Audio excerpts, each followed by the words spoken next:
2011 was a great year for snowmobiling. Had a lot of shows all over Ontario for the Antique Club of Canada, and so it was quite successful. We just had our own show here this past February.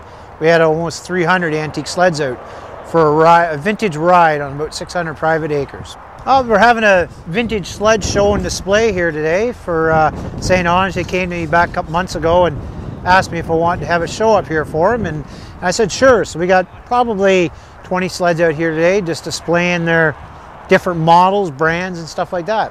The oldest one here is 1969 today, is the oldest one today. Just an example of the difference between the 2 years, 75 and 76. They went from a free air motor where the heat transferred up the fins to cool off. They just found over time that they couldn't expel the heat quick enough and these machines would overheat. They went to a liquid cool motor the next year to get more performance and more high performance out of the motor comparatively to the two. These were lighter, but these were more, could stand the change of temperature and the heat and the cold.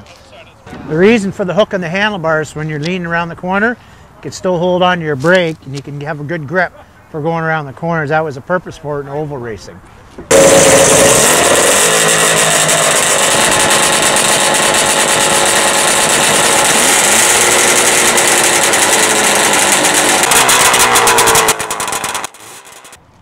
This is what the 1969 Ski-Doo TNT 399. This was kind of their forerunner to their racers. This is the start of the racing of Ski-Doo. 68, 67 were the first years, but in 69 they really started getting into racing. So they came out with a performance motor, and it was in what they call the black dot hood. This was a big thing. If you bought a TNT black dot, you had something. So it was really cool. They got into them, got into racing, but also they had a pop-up headlight. That was quite an invention for back then. Ski-Doo is what we know the snowmobile is today, with the track underneath, the motor up on top of the tunnel, chain case and all that. They were, as per se, the forerunner or the grandfather of snowmobile, Bombardier. So they were just a great machine back in the day, 1960, 1959. Actually, Ski-Doo was also known as Ski Dog when it first came out. It was imitation, what Bombardier thought was the advent of the dog sled.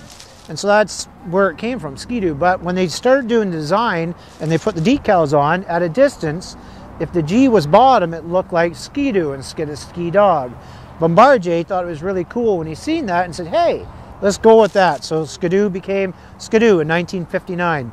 These are really good examples. Steve St. Ange here at St. Ange Recreation has brought these out. And these are wonderful restoration of what Ski-Doo was. Bombardier was a Canadian inventor of these machines and just did a wonderful job with them, and they're a great representation of what Ski-Doo started out to be.